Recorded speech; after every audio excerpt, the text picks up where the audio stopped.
Hello everyone. आइए चलिए start करते हैं आपकी क्विक रिवीजन सीरीज़ का फर्स्ट सीरीज़। और स्टार्ट करते हैं जेनेटिक्स से। आईसीएसई बोर्ड जेनेटिक्स से, ठीक है। जेनेटिक्स आपने पहले भी पढ़ा होगा, बट रिवाइज करना है तो मैं कोशिश करूँगा आपको हर चीज़ समझ में आ जाए। तो सबसे पहले जेनेटिक्स है क्या? What is genetics? Actually it is a study of heredity. Study of heredity is called genetics. Heredity क्या है? It is a property of transfer of characters from one generation to another. यानी एक generation से दूसरे generation में अगर characters transfer हो रहे हैं तो उस प्रोसेस को हम हेरिडिटी कहते हैं। तो हेरिडिटी की स्टडी को ही हम क्या कहते हैं? जेनेटिक्स कहते हैं। The father of genetics is Gregor John Mendel. कौन है? G J Mendel. Gregor John Mendel is known as father of genetics. और इसमें कुछ चीजें हैं आपको जो जरूर जाननी चाहिए, जिसमें से पहला तो हेरिडिटी है, जिसके बारे में मैंने आपको बताया। हेरिडिटी, हेरिडिटी मतलब मैंने आपको अभी बताया कि it is transmission of characters from one generation to other. इस प्रोसेस क्या कहेंगे आप? हेरिडिटी कहेंगे। The process of transfer of characters from one generation to another is called heredity. ये आपका हेरिडिटी हो गया। अब जैसे कुछ एक वर्ड आपके बायोलॉजी में यूज किया जाता है ज्यादातर, like begets like. Like begets like. Like begets like. अब इसका क्या मतलब हुआ? लाइक बिगेट्स लाइक का मतलब क्या हुआ? लाइक बिगेट्स लाइक का मतलब, जैसे आपको ये एक स्पेसिफिक स्पीसीज ले लीजिए, जैसे कैट है। Cat will always produce cat. Cat cat ही प्रोड्यूस करेगी। ऐसा नहीं कि कैट जो है वो डॉग प्रोड्यूस कर देगी या लॉयन प्रोड्यूस कर देगी या डियर प्रोड्यूस कर देगी। इसे कहते हैं कि जो इंडिविजुअल की स्पीशीज है वो अपनी स्पीशीज को ही प्रोड्यूस करेगा। इसे कहते हैं लाइक बिगेट्स लाइक, ठीक है। और एक इंपॉर्टेंट टर्म आता है एक जेनेटिक्स में, जिसको हम क्या कहते हैं? वेरिएशन कहते हैं। वेरिएशन। अब वेरिएशन क्या होता है? आप जानते हैं कि जैसे पूरे सिर्फ इंडिया के लिए लें तो इंडिया की जो पॉपुलेशन है it is 135 crore approximately. Approximately 135 crore है, ये माना जाता है इंडिया की पॉपुलेशन। और जित इंडिया की जो पॉपुलेशन है उनमें से हर आदमी एक दूसरे से मिलते जुलते नहीं है, एक जैसे नहीं है। सारे के सारे एक दूसरे से डिफरेंट है एक्सेप्ट ट्विंस, ठीक है। और ट्विंस भी कई प्रॉपर्टीज में एक दूसरे से डिफर करते हैं। ट्विंस भी कई प्रॉपर्टीज में एक दूसरे से डिफर करते हैं, लेकिन देखने में, यानी आप कह सकते हैं फिनोटिपिकली वो एक जैसे दिखते हैं, इसलिए हम आइडेंटिफाई नहीं कर पाते हैं, ठीक है। तो उसी वेरिएशन को एक इंडिविजुअल से दूसरे इंडिविजुअल को कंपेयर करने पे जो हमें डिफरेंसेस मिलते हैं फिजिकल, उन्हीं को हम वेरिएशन कहते हैं, ठीक है। इन्हीं वेरिएशन, यानी आप कह सकते हैं कि variation are the key causes of evolution. अगर वेरिएशन ना होती तो इवोल्यूशन ना होती, ठीक है। हम एप्स के एप ही रह गए होते, या एप लाइक एंसेस्टर जो हमारे थे हम वैसे ही रह गए होते, इवॉल्व ना करते। इवोल्यूशन के लिए आप मेरे इसके पहले मैंने वीडियो अपलोड किया है, उसमें डिस्क्रिप्शन पूरा डिस्क्रिप्शन है इवोल्यूशन का चैप्टर का, आप पूरा पढ़ सकते हैं, उसमें रिवाइज कर सकते हैं अच्छी तरीके से, ठीक है। तो वेरिएशन क्या है? It is the difference between two individuals. दो इंडिविजुअल्स के बीच में डिफरेंसेस हैं, वो वेरिएशन है, and it is the main cause of the evolution. ये इवोल्यूशन का मेन कॉज है। अब ऐसे कुछ टर्म्स हैं जो मैं आपको रिवाइज करवाना चाहूंगा। अब उन्हीं टर्म में से दो टर्म्स ऐसे हैं, character and trait. The terms are character and trait. अब कैरेक्टर क्या है, ट्रेट क्या है? जैसे कैरेक्टर को हम मान लीजिए हेयर मान लें कि हेयर, बॉडी हेयर जो है वो एक कैरेक्टर है। तो आप जानते हैं कि हेयर दो तरीके के होते हैं। कौन सा? एक कर्ली होता है और दूसरा स्ट्रेट।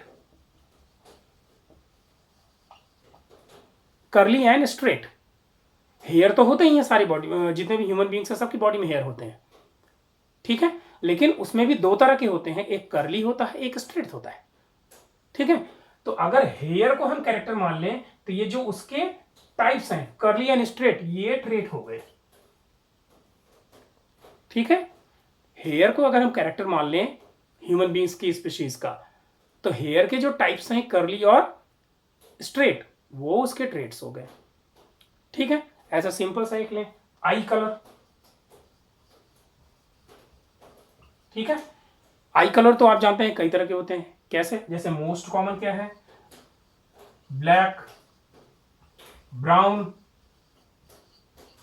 एंड आपने देखा होगा ब्लू। ये 3 आई कलर्स आपने कॉमनली देखे होंगे, जिसमें से ब्लैक और ब्राउन तो बहुत ही कॉमन है, वो आपने देखे होंगे, ठीक है। तो आई कलर को अगर हम कैरेक्टर मान लें ह्यूमन बींग्स का, आई कलर को अगर हम ह्यूमन बींग्स का कैरेक्टर मान लें, तो जो उसके और डिफरेंट कलर है ब्लैक, ब्राउन, ब्लू, ये उसके ट्रेट हो गए। ब्लैक, ब्राउन, ब्लू क्या हो गए, वो ट्रेट हो गए।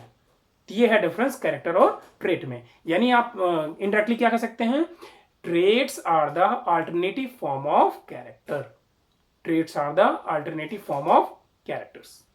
ये हो गया कैरेक्टर और ट्रेट।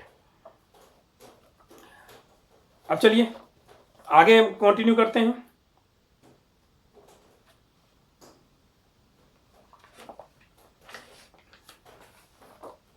क्रोमोसोम्स, क्रोमोसोम्स के बारे में आप पहले भी पढ़ चुके हैं।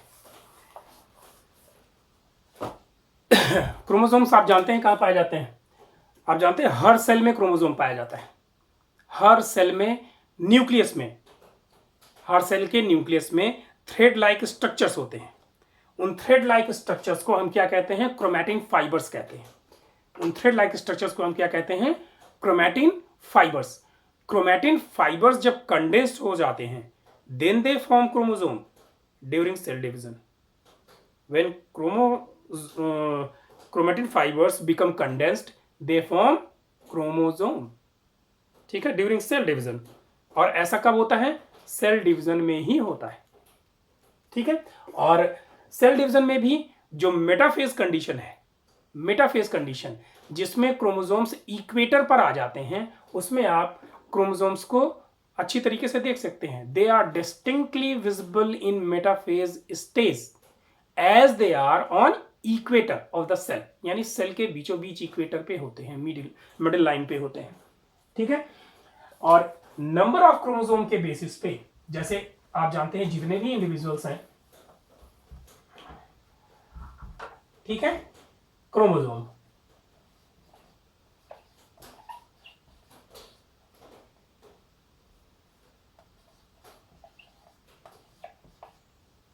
क्रोमोसोम, ठीक है। अब क्रोमोसोम ह्यूमन बींग्स में कितने पाए जाते हैं, ह्यूमन बींग्स में 46 क्रोमोसोम पाए जाते हैं, ठीक है। ह्यूमन बींग्स में 46 क्रोमोसोम पाए जाते हैं। जैसा कि मैंने पहले भी बताया था कि डिवीजन के समय, डिवीजन दो होते हैं, माइटोसिस, मियोसिस। मियोसिस में क्रोमोसोम नंबर हाफ हो जाता है और माइटोसिस में नहीं होता है। माइटोसिस में अगर दो सेल बन रही हैं तो दोनों में आप 46 पाएंगे, और मियोसिस अगर हो रहा है तो इन दोनों में, एक में 23 जाएगा, एक में 23 जाएगा। इस तरीके से chromosome number become half in meiosis और reduction division and doesn't change in mitosis, ठीक है। इस तरीके से जितने भी इंडिविजुअल्स होते हैं सब में क्रोमोसोम नंबर वो डिफरेंट होता है।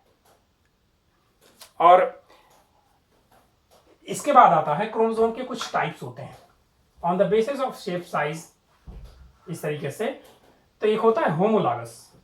होमोलॉगस क्या होता है, होमोलॉगस क्रोमोसोम्स, एक ही पेयर के क्रोमोसोम्स जो एक जैसे हों, एक ही पेयर के क्रोमोसोम्स जो एक जैसे हों उनको होमोलॉगस क्रोमोसोम्स कहते हैं। एक ही पेयर के क्रोमोसोम्स जो एक जैसे हों उनको होमोलॉगस क्रोमोसोम्स कहते हैं। और अगर डिफरेंट हो तो वो हेट्रोलॉगस होते हैं। क्या होता है, हेट्रोलॉगस क्रोमोसोम्स होते हैं। अगर डिफरेंट है तो हेट्रोलॉगस, और अगर सेम है तो होमोलॉगस। जैसे आप ह्यूमन बींग्स में आइए, मेल्स में। तो मेल्स में आप जानते हैं 23 पेयर होते हैं, 23 पेयर, 22 पेयर सेम होते हैं, स्पेशली मेल में। मेल में 22 पेयर सेम होते हैं, इसलिए वो होमोलॉगस होते हैं, और ऐसे को कहते हैं ऑटोसोम्स। ऑटोसोम्स, ठीक है। उनको क्या कहते हैं? जो 22 पेयर्स होते हैं उनको ऑटोसोम्स कहते हैं, और वो होमोलॉगस होते हैं। जो 23rd पेयर होता है वो हेट्रोलॉगस होता है। हेट्रोलॉगस क्यों? क्योंकि मेल्स में XY क्रोमोसोम पाए जाते हैं। मेल्स में क्या पाए जाते हैं? XY क्रोमोसोम पाए जाते हैं, और जो 23rd पेयर होता है उसको सेक्स क्रोमोसोम भी कहते हैं। जो 23rd पेयर होता है उसे सेक्स क्रोमोसोम भी कहते हैं, ठीक है। अब ऐसे ही मेल्स फीमेल्स के केस में, ये तो मेल का केस हो गया। फीमेल के केस में जो 23 पेयर होते हैं सारे के सारे होमोलॉगस होते हैं, एक जैसे होते हैं, क्योंकि उनमें क्या पाया जाता है? XX क्रोमोसोम पाया जाता है। उनमें XX क्रोमोसोम पाया जाता है, जो दोनों सेम होते हैं, इसलिए 23 पेयर जितने भी होते हैं सारे के सारे होमोलॉगस होते हैं। लेकिन 23rd पेयर उनमें भी सेक्स क्रोमोसोम का होता है, ठीक है। जनरली जो ऑटोसोम्स होते हैं they are responsible for complexion, colour, height etcetera, ठीक है। कॉम्प्लेक्शन, हाइट वगैरह के लिए रिस्पॉन्सिबल होते हैं जो आपके ऑटोसोम्स होते हैं, यानी 22 पेयर्स जो होते हैं, ठीक है। और जो आपका 23rd पेयर सेक्स क्रोमोसोम हुआ वो ये डिटरमाइन करता है कि जो नेक्स्ट प्रोजेनी ऑफ स्प्रिंग बनेगी वो मेल होगी या फीमेल, ठीक है। कैसे डिटरमाइन करता है? देखिए,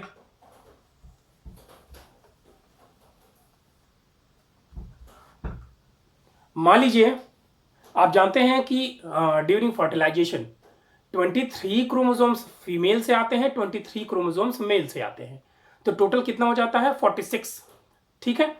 तो मान लीजिए मेल से हमें वाई क्रोमोसोम रिसीव हुआ, मेल से वाई क्रोमोसोम और फीमेल से एक्स मिला, तो बना क्या? XY। तो XY कॉम्बिनेशन क्या बनाता है? बॉयज, यानी सन कह सकते हैं। और XX कॉम्बिनेशन क्या बनाता है? डॉटर, ठीक है। अगर XY क्रोमोसोम मिले तो आपका सन बनेगा, ठीक है, यानी ऑफस्प्रिंग क्या होगी? मेल होगी। और अगर XX क्रोमोसोम मिले तो आपकी जो ऑफस्प्रिंग होगी वो फीमेल होगी, यानी डॉटर होगी, ठीक है। और Y क्रोमोसोम सिर्फ मेल्स में पाए जाते हैं, मेल इंडिविजुअल्स में पाए जाते हैं, फीमेल्स में नहीं पाए जाते, ठीक है। और इसी प्रोसेस को हम एक टर्म देते हैं जिसको सेक्स डिटर्मिनेशन कहते हैं।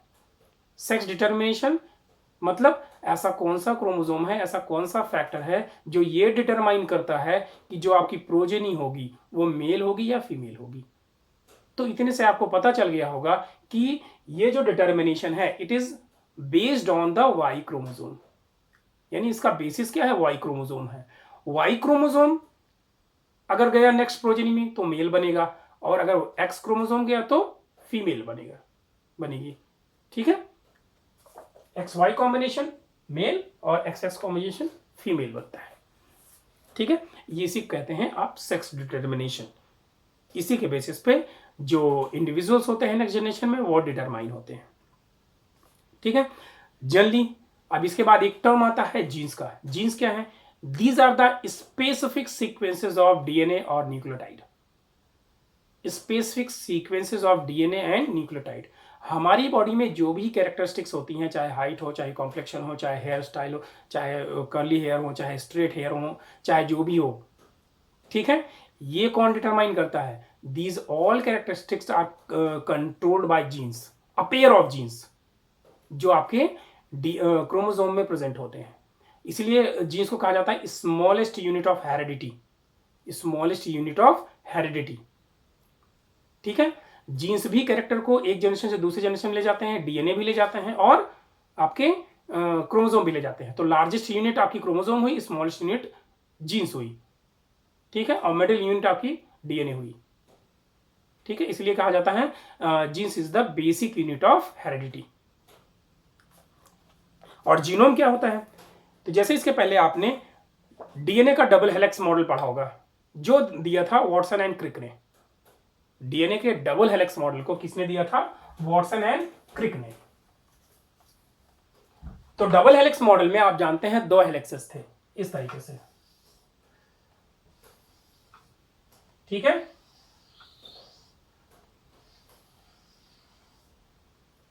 इस तरीके से 2 हेलिक्सेस थे आपके डबल हेलिक्स मॉडल में।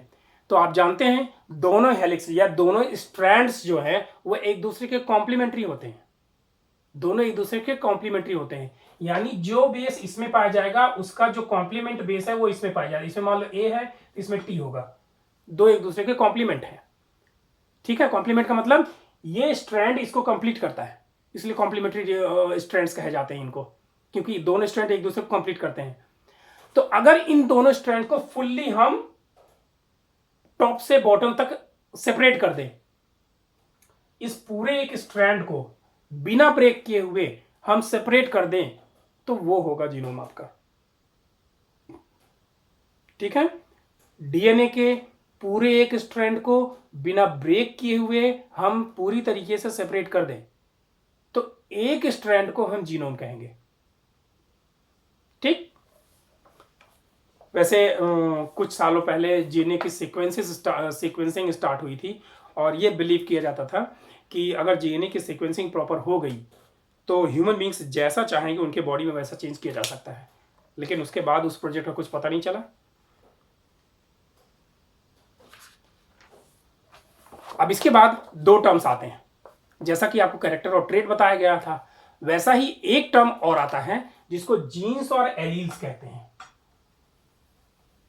क्या कहते हैं?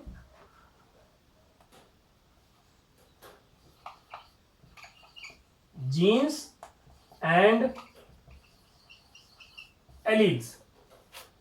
Genes and alleles. जीन्स क्या है? जैसा कि मैंने बताया कि these are the specific sequences of DNA और न्यूक्लियोटाइड, ठीक है। जैसा कि ट्रेट्स क्या थे? अल्टरनेटिव फॉर्म ऑफ कैरेक्टर्स, वैसे ही एलील्स क्या है? These are the alternative form of genes. Alternative form of genes. अब जैसे उसमें एग्जांपल देके बताया था, अब देखिए, जैसे मान लीजिए आई कलर है, मैंने क्या बताया था? आई कलर का एग्जांपल दिया था। आई कलर में बताया था आपका ब्लैक होता है, ब्लू होता है और ब्राउन, ये 3 कलर मैंने बताए थे, ठीक है। तो आपको मैंने अभी भी बताया कि a pair of gene is responsible for every characteristic present in human body। मतलब एक पेयर जीन्स का हमेशा किसी न किसी कैरेक्टर को हमारी बॉडी में कंट्रोल करता है। तो यानी जो आई कलर है वो भी कोई ना कोई एक पेयर जीन्स का कंट्रोल कर रहा होगा, ठीक है। अब फिर उन जीन्स के अंडर में कुछ जीन्स ऐसे होते हैं जो स्पेसिफिक कलर को कंट्रोल करते हैं। यानी आई कलर में ये 3 कलर आ रहे हैं, और तीनों कलर एक ही आइज में नहीं पाए जाते, अलग अलग आइज में पाए जाते हैं। यानी इन स्पेसिफिक कलर्स को भी कंट्रोल करने वाले कुछ जीन्स होंगे, उनको हम एलील्स कहते हैं। इसलिए कहा गया कि alleles are the alternative form of genes, यानी इन्हीं की अल्टरनेटिव फॉर्म है, दूसरा नाम आप कह सकते हैं, ठीक है, जिसको पर्यायवाची कहते हैं, सिनोनिम। ठीक उसी तरीके से अल्टरनेटिव फॉर्म ऑफ जीन्स आप कह सकते हैं, एक जैसे काम करते हैं। यानी अगर आई कलर को एक प्रॉपर एक जीन्स कैलकुलेट कर रहा है, तो कुछ ऐसे जीन्स होंगे जो एक स्पेसिफिक आई कलर ब्लैक, ब्लू और ब्राउन को भी कंट्रोल करते होंगे। तो जो वो स्पेसिफिक कलर को कंट्रोल कर रहे हैं, ब्लैक, ब्राउन और ब्लू को, वो आपके एलील्स हुए। इसलिए कहा गया कि alleles are the alternative form of genes, ठीक है। अब इसके बाद नेक्स्ट टर्न पे आपको बहुत जो नेक्स्ट वीडियो पड़ेगा, बहुत ही इंपॉर्टेंट टर्म्स मैं बताऊंगा जो जेनेटिक्स में काफ़ी ज़्यादा इंपॉर्टेंट है। ध्यान से सुनिएगा, ध्यान से पढ़िएगा। चैनल को लाइक और सब्सक्राइब करना बिल्कुल ना भूलें, जिससे लेटेस्ट वीडियोस आप तक पहुंचते रहें। Thank you.